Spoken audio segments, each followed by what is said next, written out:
straight away, but please go ahead and put your questions in the Q&A. And as we wait for questions to start rolling in, I'm going to just open it up as well for folks on the team to bring up any frequently asked questions that they may have encountered that might be for the benefit of this group.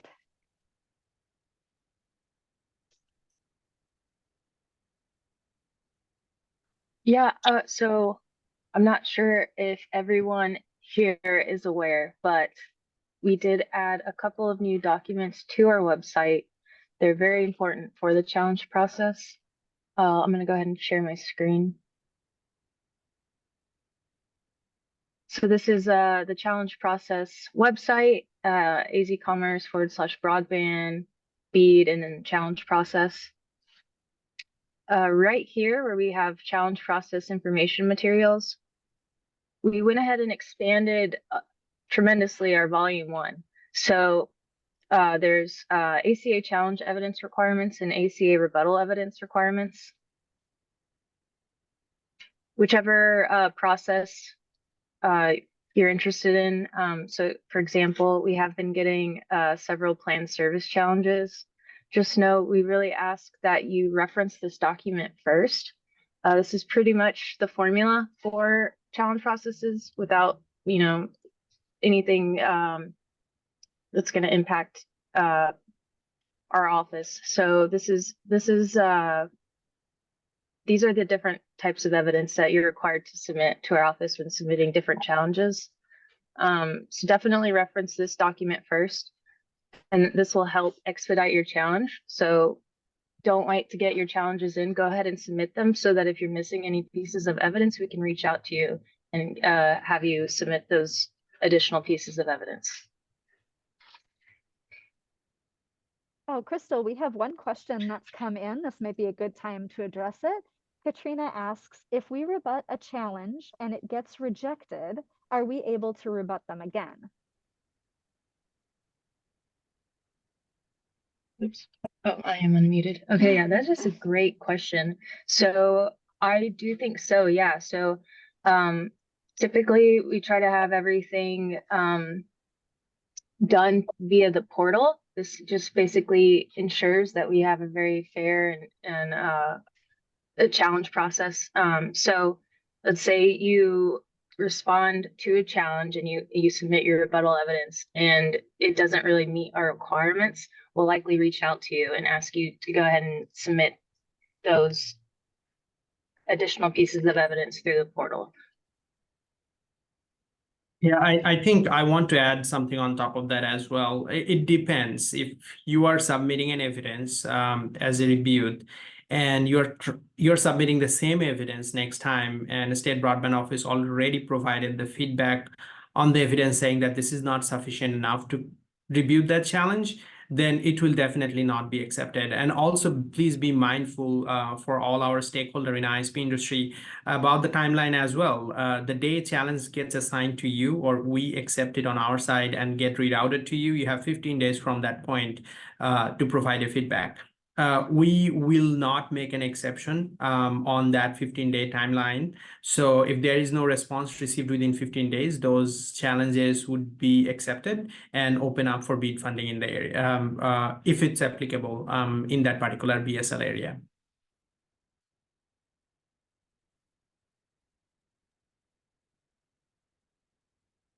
Just as a reminder, it looks like we had a couple of people join us. So I just wanted to point out that this whole session today is for your questions and answers from the team.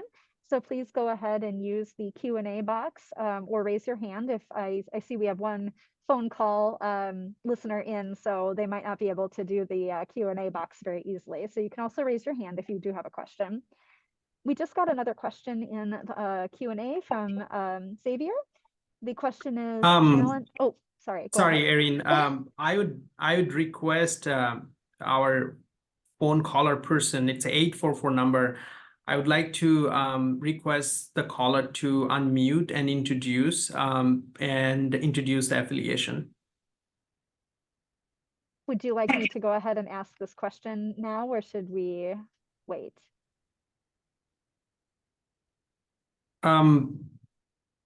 Yeah, let's request it right now because it's a 844 number, and this Okay. is a webinar for the ISPs.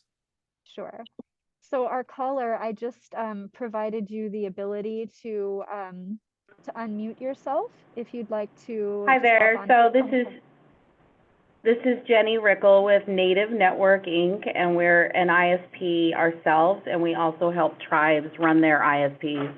I apologize that it's pulsing out my 800 number. Also, I couldn't get on Zoom, or I would have, but thank you. I appreciate it. Thank you. I went ahead and changed your name, so now we know who you are. Thank you so much for that. I appreciate it. All right, back to Xavier's question. Challenges completed within the BDC should be duplicated in the ACA portal? Not at this time. So we are using BDC version 3.2. So anything, I wouldn't call them challenges, but any reporting you are making to BDC or FCC before the June 30th version comes out, that will not get reflected into the challenge process. However, that might get reflected based on the situation in the distribution of funding. Great. All right, Katrina has her hand raised, so I'm going to go ahead and allow you to unmute if you'd like to go ahead and ask your question. I apologize. There are sounds in my office and it picks up as my hand raised. Oh, okay. Well, in that case, hi, thank you. It's so funny how these things work. All right. I'll go ahead and lower your hand just for funsies. Okay. All right, we just got another question in the box here from Bruce. The guidance indicates that screenshots are acceptable evidence of service availability. Is there other evidence to go along with the screenshot, like cost of installation? And can the screenshot evidence be from the ISP's own website? Okay, if I'm understanding this correctly, I'm assuming this is for an availability challenge. So that challenge is basically an ISP has filed that they serve a particular VSL, but a challenger has evidence to suggest that is not the case. If someone is submitting an availability challenge, yes, you can submit a screenshot from the service provider's website saying that, basically disclosing that they do not actually provide service to that resident or business. You can also provide evidence that the installation fee was way too high to basically suggest that the ISP did not already have service there. So there's multiple types of evidence in that document that I showed everyone just a second ago that lists different types of evidence that can be submitted for each of those availability challenges. I want to highlight one thing also, what Crystal said. There are two documents currently posted on our website. One document, the challenge process guide, you will see that, and that's actually adopted from NTIA.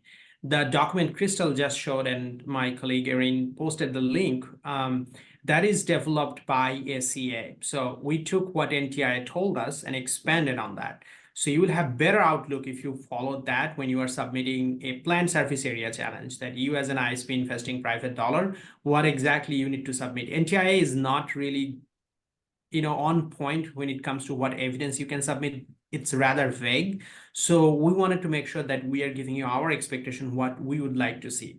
Also, at the same time, we want to highlight this, that NTIA mentioned that to state broadband offices, that any evidence we are requesting at this time during the challenge process, based on their guideline, if we are expanding on that, that would be the final evidences from that would consider as the final evidences from the State Broadband Office website.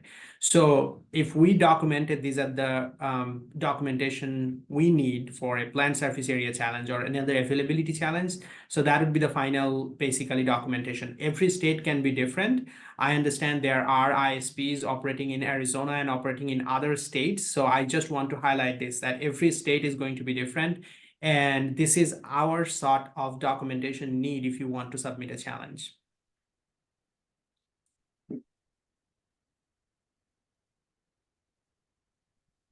Thank you so much for that clarification.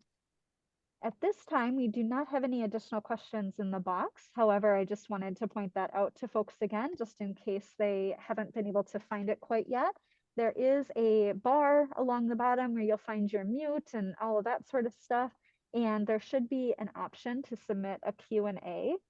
You can go ahead and type any questions that you might have in that box. And while we're waiting for some questions to come in, I did just want to highlight that the team is still hosting office hours this week. I will drop a link to that in the chat momentarily. If you do have questions that perhaps you don't want to ask in a public forum, or you'd like some one-on-one time with the team, you can go ahead and request office hours as well. We just got another question in the box here from Dennis. It says, what is the typical timeline to learn if an enforceable commitment challenge is accepted? Great question. So the timeline is a little bit tough. I mean, we're reviewing right now over 10,000 challenges. So now that we've kind of ironed out what our final adjudication guidelines are, and we've given that to NTIA and they've given us their blessings, we've posted an extract of how we're going to be doing the challenge process. And that's that document Sandy and I were talking about. Basically, as soon as we receive a challenge, we talk it over internally with the team, and we just ensure that it meets all the evidence is there and that it meets the minimum requirements. And so as soon as that's done, you should see your challenges becoming approved. Now that we're getting closer to the end of the challenge process, we're seeing a huge influx in challenges, and we're pretty much, all hands on deck trying to address all of them as soon as they come in. But if you wait to submit your challenges, I don't know, I can't guarantee that you'll have time to basically resubmit them. So get those in as soon as you can.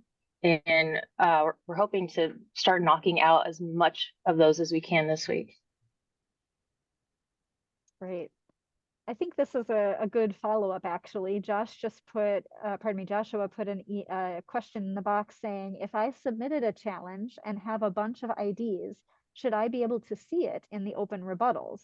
Or how do I follow up on the status of the challenge? I cannot find any of the challenged addresses with the IDs in the service, and when looking at the addresses, I see no challenges. So first, Joshua, I would encourage you to book an office hours today if you can. Send us an email and we'll try to squeeze you in. But as soon as you submit a challenge, it goes to our office, and our office then reviews all of the evidence to make sure that it qualifies as a permissible challenge. Once we kind of go through the evidence and we basically check that it meets all of our evidence requirements, we go ahead and accept that challenge. So once we accept the challenge, it becomes an official challenge, and that's when that 15-day rebuttal period starts.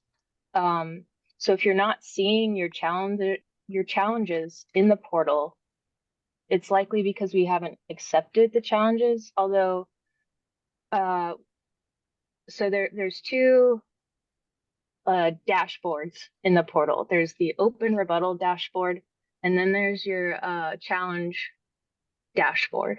The challenge dashboard is where you're going to see all of the challenges that you submitted, and you're going to be able to follow the status of all of those.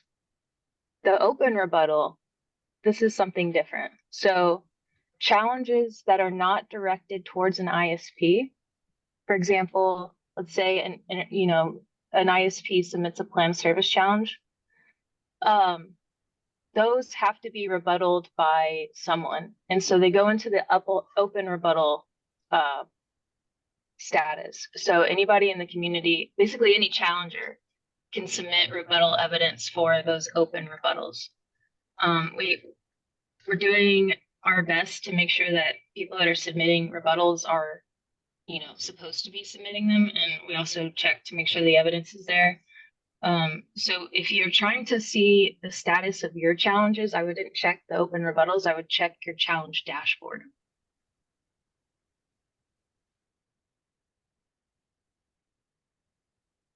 And just to make folks aware of it in the chat for this webinar, I did share the link for the office hours and also our email address for the whole broadband team. So if you need to make an appointment and none of the slots work for you, or they might be filled up just, due to the timeline here, you can also email us and we can try to find a time that works for everyone. All right, we've got another question here from Xavier.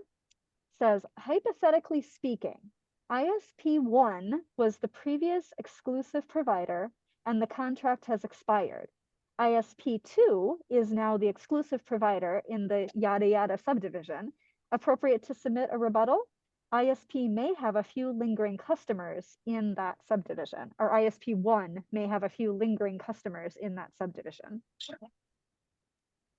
I'm not sure about the question. I don't know if the rest of the team kind of understood that. Javier, is that okay if we unmute you and you can probably give us a situation or scenario?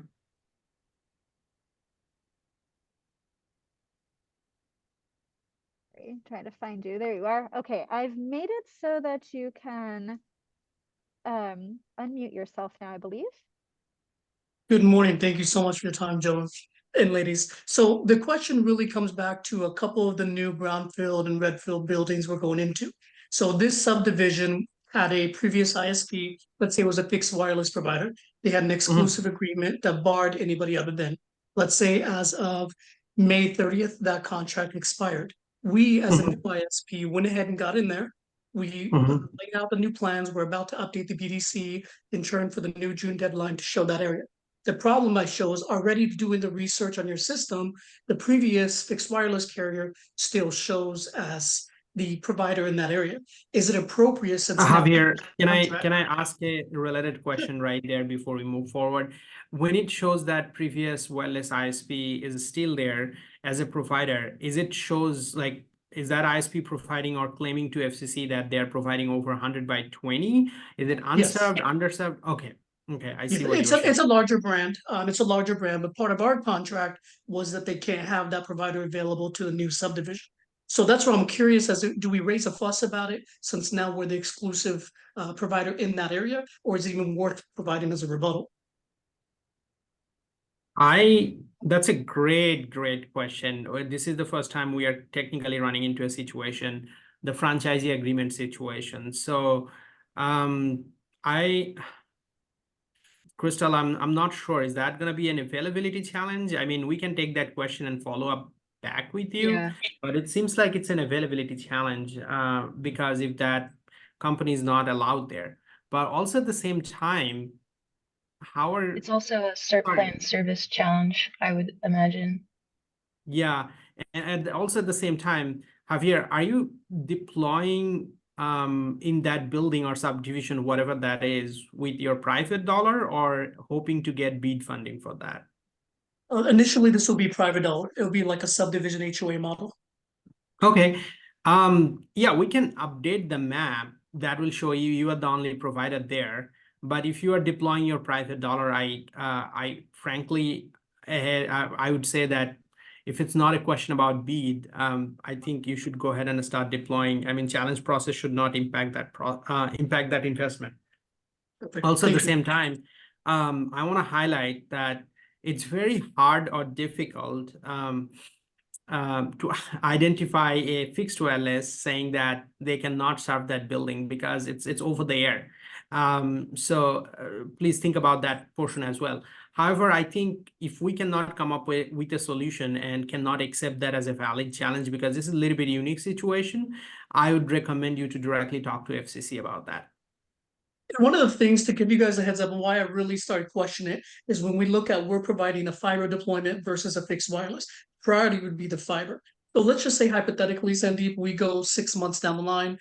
Ben calls me, says, hey, Xavier, go ahead and include this as part of our BEAD proposal. We're going to go ahead and go into BEAD. So at that point, it's almost like since I'm entry on and I'm about to meet that deadline, is it worth doing all the work so that I'm not closing myself off, whether it be private dollar or BEAD? That's really what came to mind when you started separating the two actions. No, I understand, but also at the same time, if that location is currently served by a reliable technology, if it's a licensed fixed wireless and providing over 100 by 20, this is the opportunity. The challenge process is that opportunity to clean up that data if you believe they're delivering that. But after that, there is no going back. So that location is not going to be eligible for BEAD funding anymore. Perfect. Thank you so much for the clarification.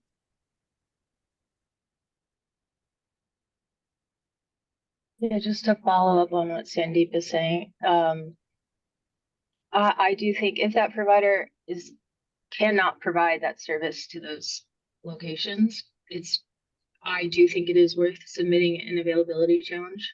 And so what that will do is, say it all goes through, NTIA approves it.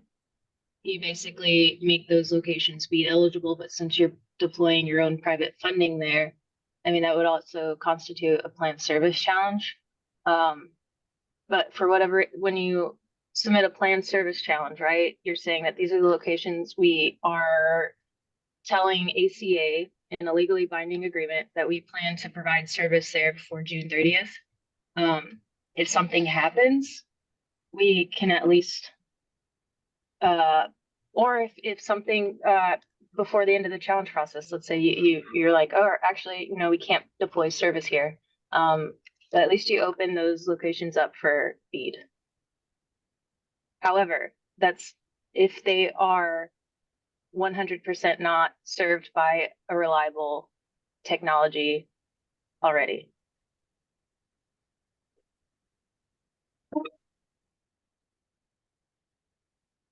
Okay, wonderful. We have another question now.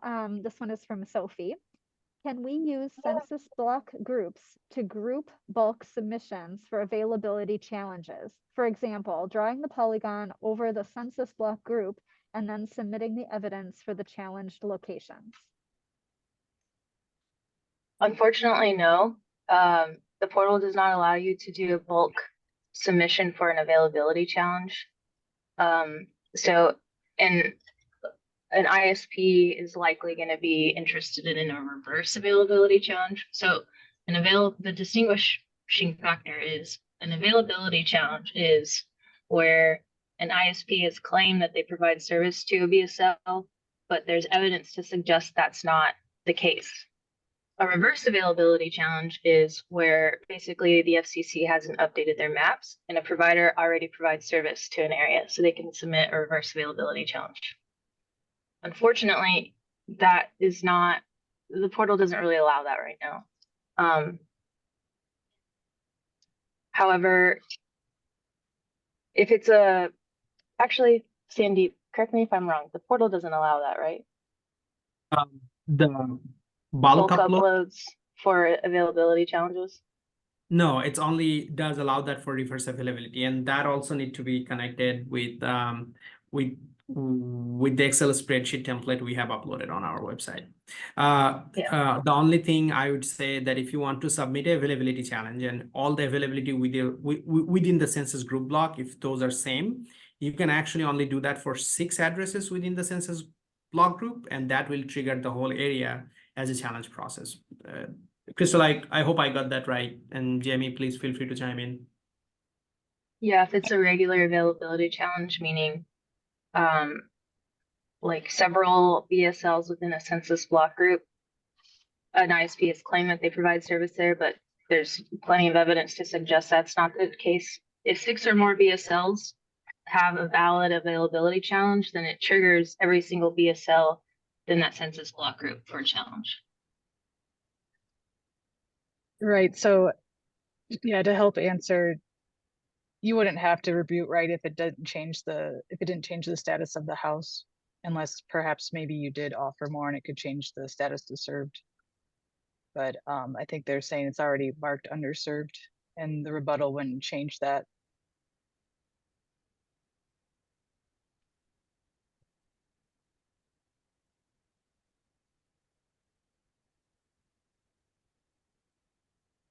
Okay, was there I guess, anything else to add to that one, or?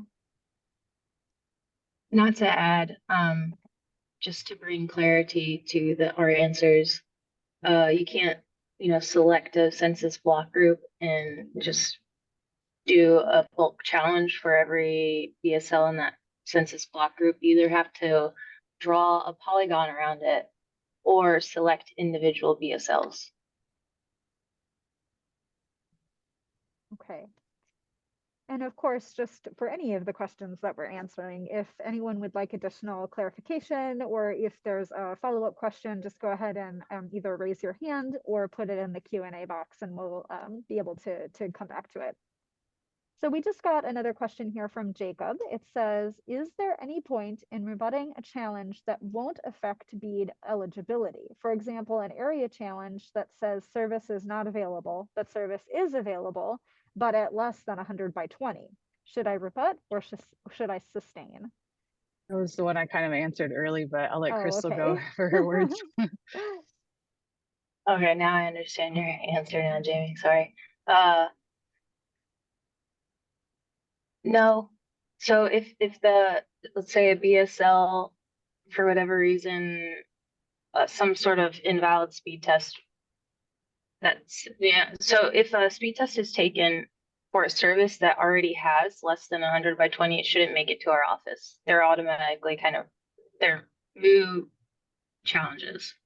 However, if someone submitted an availability challenge, saying that, there are the speeds here, or excuse me, that your ISP or a provider doesn't bring service here, but actually they do, and the speeds are just less than 100 by 20. I would say it's not going to affect BEAD in the long term, but I do think it's worth it to go ahead and submit those rebuttals. I mean, ultimately, we're going to hand this data set over to NTIA, and I can't guarantee that you won't get in trouble with the FCC. Okay, so Sophie has put in a follow-up. She says, thanks. To follow up on that, if we submit 6 or more challenges in a census block group, that will trigger the entire census block group. So if we had, say, 120 challengeable locations in that census block group, we wouldn't need to submit evidence for the other 114. Great question, great follow-up, and yes. So Yes. I'm going to go ahead and share my screen just to kind of visually show you what's going to happen. So if you go ahead and change the filter to just show census block groups, right? That's a pretty large area. So let's say, let's see. Well, I probably should have picked a served area, but if you pick 6 BSLs, and remember, it has to be the same provider, it has to be the same technology. So if Same 6, kind of challenges. right, exactly, same kind of challenges. So if 6 BSLs have valid challenges, meaning it meets the minimum evidence requirements, and our office approves them, the portal automatically triggers an area challenge. So every single BSL within the census block group that have that consistent ISP and technology and speeds, those are triggered for the challenge. And so you do not have to submit additional evidence for all of those other BSLs. It's then up to the ISP to rebuttal it. And if you read our volume 1, there's more information about basically the random sample size that they have to respond to for fixed wireless providers, or if it's a wired provider, it's the 80/80 rule.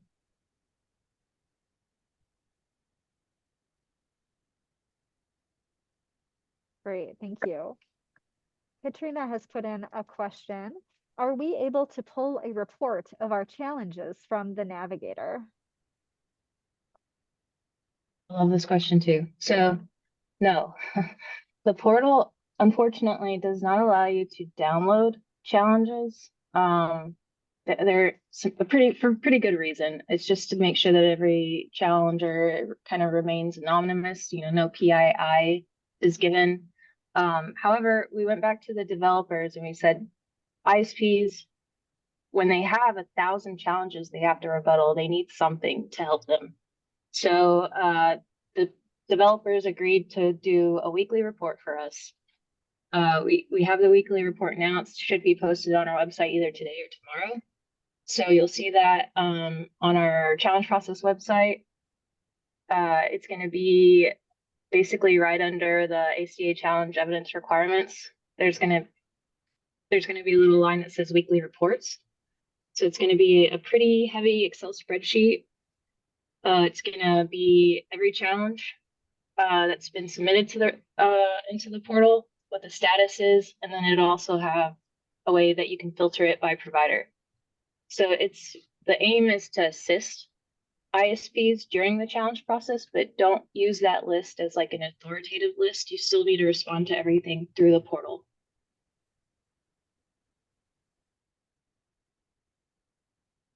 Great questions.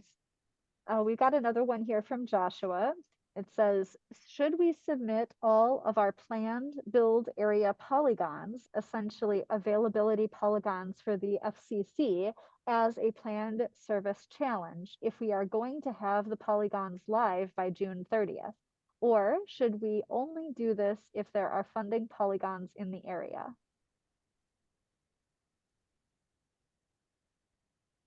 I'm a little bit confused. Can we unmute Joshua? Sure. Give me a moment here to scroll. Nope, there you are. Okay. Joshua, if you want to go ahead and unmute, you can provide a little bit more information there. Can you guys hear me? Yes. Yes. Okay. Okay, so like we as an ISP are like actively building in a lot of areas and like are going to be expanding what we're building in a lot of areas throughout Arizona. So the idea is basically like we have lots of areas where if I were to like overlay the polygons, there's plenty of underserved and unserved, one-offs here and there. Not sometimes large blocks, but usually just, a couple here, a couple there, in where we're going to go. And so if you turn on the kind of funding polygons, there's very little overlap of like where we're going to build and those, underserved and everything like that, and those actual, funding polygons and everything like that. So it, should we be putting in every polygon of everywhere we're going to build that's going to be live by, the June 30th line, just so that, like those addresses can get flagged as we are going to be providing service to them by the given date? Or was that going to just be more work for you guys that really ultimately, like when it goes to the FCC and the FCC updates their stuff, all that stuff's going to get flagged anyway? And that's kind of what I'm asking is what's useful to you guys? What's just creating work for you guys that you don't really need to be bothering with? Got it. Joshua, is that okay if I ask you your affiliation with the ISP, like which ISP you're from? Allied Communications. Okay. So my recommendation would be submitting that to the State Broadband Office if you are in a situation. Now, again, I want to be very clear, and it seems like and you read through the guidelines. I want to be very clear for the whole crowd that planned service area doesn't mean just you are considering investing dollars in that area. That doesn't mean planned service area. It has to be aligned with the permitting data, your financial solvency, your communication with the local government, and other all sort of documents, which is already listed in our website. I would highly recommend to submit that as a planned service area to us if you are in a situation, because we are not sure as a State Broadband Office which version of the BDC we are going to use. We might use the version we are using for the challenge process, or we might use the version which is coming on June. NTI did not put any guideline around that. So State Broadband Office is kind of picking and choosing. Now, in a scenario, if you submit that only to FCC and didn't submit that to us, and we are basically using the 3.2 version, which we are using for the challenge process, then you are going to miss out on the opportunity. So if you submitted that same thing to FCC, I would highly recommend you to submit that same data to us. And then it's a lot. Like, I mean, the scope of what we're building is large because of how we build and where we go and everything like that. And you guys have limits to, how many point, so like for my perspective, like if I can't remember how many specific addresses can be in a polygon when I submit it, but like, if it's sub 1,000, it would be very hard for me to submit all of the polygons because our polygons tend to address serving 1,000 addresses at a time. And so I'd have to start chopping them up into like, dozens upon dozens upon dozens of small ones. And again, I'm trying not to create unnecessary work for you guys or us here and stuff. So, because I want to be able to represent it, I want to be able to help you guys as an office, do what you need to do efficiently, and Sure. not create work. No, I understand that, but the way our polygon is set up, and I want to be very clear, it was done intentionally so that we are not getting data dumped from the ISPs and the other entities. So I would highly recommend you, if I can go back and reference our process, I would highly recommend you to start scrubbing those data, because the way it's set up right now, you can only draw a polygon. Now you can upload up to like 8 Mbps. So I think you can upload 3,000, 4,000 addresses easily, but it need to be aligned with that polygon. So suppose you're drawing a polygon in a particular geographical area, but your Excel spreadsheet actually attached not only that particular geography, also the neighboring cities, then we will end up like rejecting that. So I think that's the hard part, but that's our process right now, unfortunately. Yeah. Perfect. Okay, thank you so much. I just wanted to make a note. We received a couple of questions that came through as anonymous. So if I'm skipping your question, it's because I'm asking you to identify yourself. I did get one reply, so I'll go ahead and ask that one. But if you've submitted a question and haven't gotten an answer, that might be why. So go ahead and check in the Q&A, and then we'll get to Jacob, whose hand is raised. So the first question that we have is from Bruce. He asks, who is the portal provider? It's us, but the portal was developed by a third-party company. Okay, fantastic. Okay, I'm going to go ahead and give Jacob the ability to speak while I'm waiting for that second anonymous question to be reposted. So Jacob, you should be able to unmute now. Hello, you can hear me? Yes. Yeah. So I'm looking at a challenge that I received that's a speed challenge, and we reported copper availability at 10 by 1, and the speed challenge is it's actually returning results that are much higher than what we provided, than what we said. So I'm curious why this challenge was allowed through. So Jacob, the way NTI guideline is written, it's they call it a transparent process. So basically, any challenge taken by, we have cases where people try to take challenge which is already eligible for BEAD funding. Seems like this is one of these cases because state of Arizona did not recognize copper and DSL as a reliable broadband delivery in our volume 1. So if there is no other provider there, those areas are most probably going to be eligible for BEAD funding. So for the transparency purposes, if a resident took one challenge and didn't complete the other two, or took a challenge against any DSL provider, we're basically all documenting that. You don't need to provide any action from your side, and this will all be open for public information so that we are being transparent during this whole challenge process. So if you accept that and you already know it's a DSL, I would recommend you to ignore that. You don't have to provide any response to the State Broadband Office. Okay, thank you.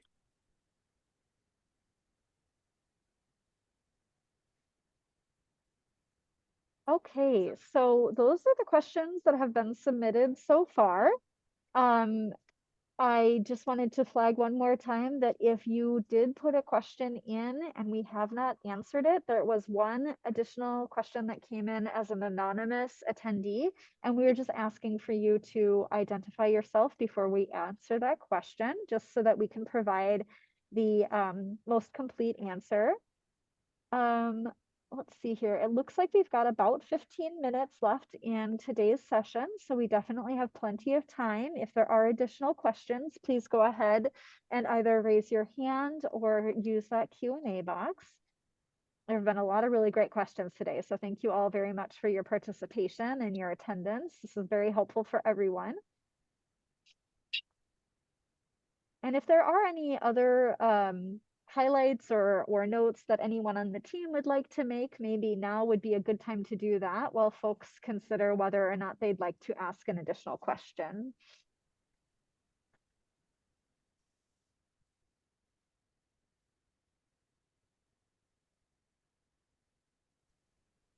All right, this isn't a question from Kate, but just a thank you for the team. So thank you, Kate, for being here. Appreciate it. We're almost there. Just a few more weeks. Is that a reminder for you, Sandeep, or for everyone on the call? That's how I feel when I go to bed. Like I need to sleep. So Heard. All right, we I did think just get another question here from Robert, and I think that this may be the one that we were waiting on. So I'll go ahead and read this one.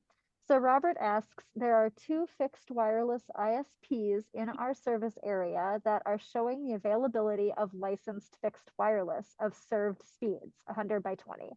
However, all of their services are using unlicensed wireless technology. Any offerings they have for licensed wireless is substantially higher cost than what they are offering on their website. Is there any point in challenging this? absolutely, I would highly recommend doing that. So you can do 2 things, Robert. First of all, if cost definitely comes into a play. So if you reached out to them and as an ISP or the local government reached out to them for connectivity, and they're asking for a significant higher cost to connect that household and taking more than 10 days, then definitely you can submit that as a challenge.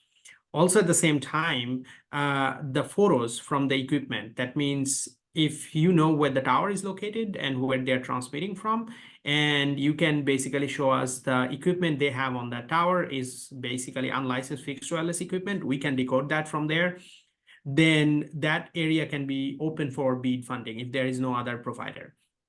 Even though the CPEs, the customer premises equipment, if they're using something which is only receiving unlicensed fixed wireless, you can provide that as a challenge as well. So there are multiple ways you can do that. I would highly recommend you to book an office hours with us and send us an email, and we can definitely provide you better guidance on that. And I do believe that more office hour slots have been opened up on that same link. So I'll go ahead and share that again, just so folks have it. And just as a reminder, every resource that we're posting today can be found on the broadband page on the AZ Commerce website. So if you go to azcommerce.com and click on the broadband resources, you will get to everything that we're posting and more. Plenty of things on there for you. All right. Here is that office hours link again, just in case.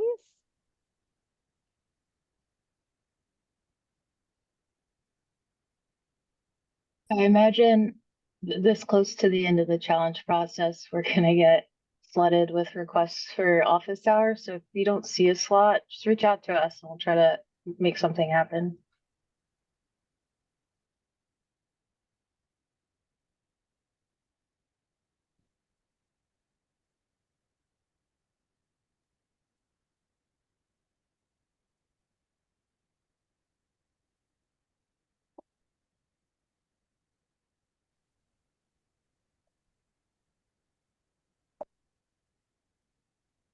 All right, while folks are considering any lingering questions, one more bit of information.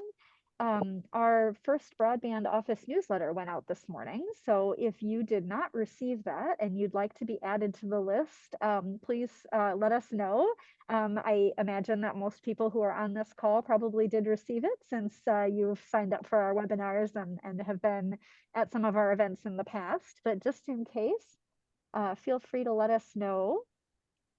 And that will be the first of many. So keep your eyes peeled for the upcoming newsletters.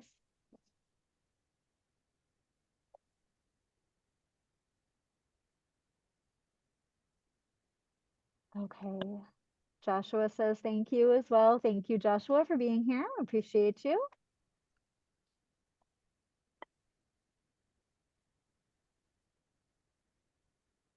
we do have about 10 minutes left. It looks like a few folks are dropping off. If there are no additional questions, we're happy to give you 10 minutes back in your day. We will definitely hang out though if there are additional comments or questions that you'd like to propose. We are here for you.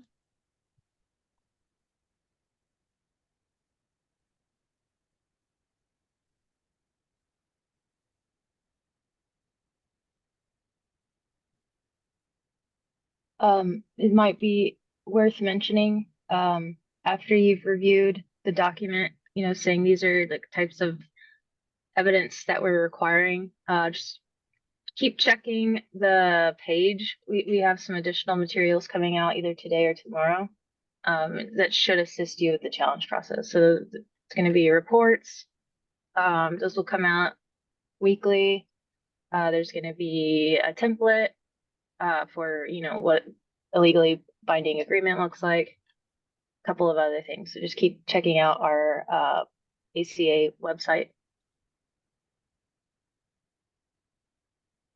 Awesome. Thank you, everyone. Really appreciate again for your time. Again, if you have any question regarding the challenge process, feel free to reach out to us. Would be happy to help. Month of June would be the adjudication month. So State Broadband Office will completely concentrate on the adjudication of the challenge process. However, the webinar will continue, and next month we will talk to you about the project areas. Fun topic before we deploy the $1 billion. So stay tuned, and looking forward to see you all. Just also wanted to add one more note. We are hoping to host the ISP stakeholder group here in our office, and basically talk about the project area, hear from you. We are planning to do that at some point in July, so stay tuned from our side. We will send you an email. So we will give everyone at least a month notification. I'll try to give at least a month notification so you can plan your travel if you're traveling outside of the state, and come attend with us regarding the project area, that how state will be distributing the BEAD $1 billion. I just wanted to flag this, Joshua. I just wanted to answer your question out loud. Yes, if you go into the office hours link and there isn't a slot that works for you, or they've all been snagged again, you can go ahead and email broadband@azcommerce.com, and we will go ahead and find time that works for you. And thank you to the few of you who have also provided your email addresses to be added to the newsletter. We will track those and get you added. And ensure that you get this first issue as well. So thank you very much for that. We appreciate it.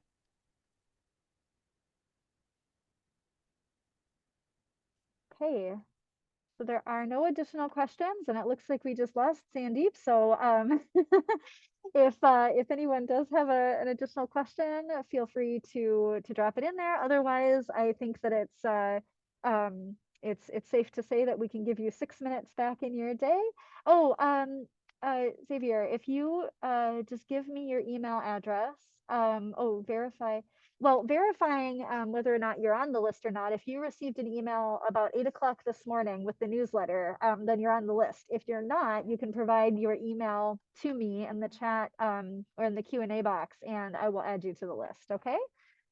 And I'll hang out for that. Okay, got it. Fantastic. Thank you so much.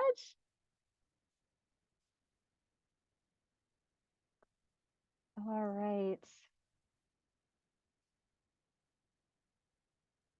All right. So it looks like some folks are continuing to drop off. So if those are your questions for the day, we do appreciate you being here. I'm just hanging out to grab all of the the fast and the furious emails that are being added now to the box. Thank you so much, everyone. And if you've gotten everything that you need from us, feel free to go ahead and drop off. Thank you again. We appreciate you, and we hope you have a wonderful day. Oh, all right, Joshua, I see you got filtered. Oh, we should be whitelisted in your email.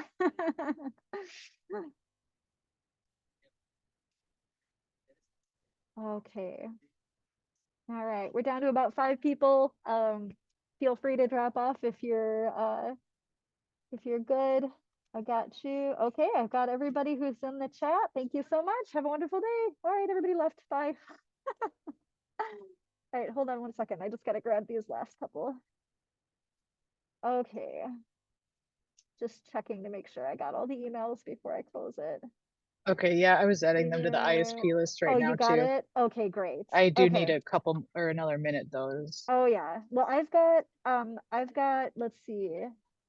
A. Benjamin, Xavier's, Jay Benalis, and Rob Vowell. And I was just gonna send them to Kelly, but if you're adding them to the ISP list, I think that'll do it too. But I was just gonna keep them and then forward the one from this morning so that they Yeah, have she it. can add it to her mailing list, and then I'm Yeah. also adding them to the official ISP list. That'll go into Salesforce Perfect. Okay. here. Right. Yep, I got Okay. them all now. You got them all? Okay. All right. you. 1, 2, 3, 4 of them, right? Yes. Okay, fantastic. Because I didn't take Joshua's because he said he did get the email. So okay, perfect. Well, I will forward today's to those folks then. Okay. I think we're good. Thanks, Aaron. Great job. Thank you. Oh, thank you. You too. Bye.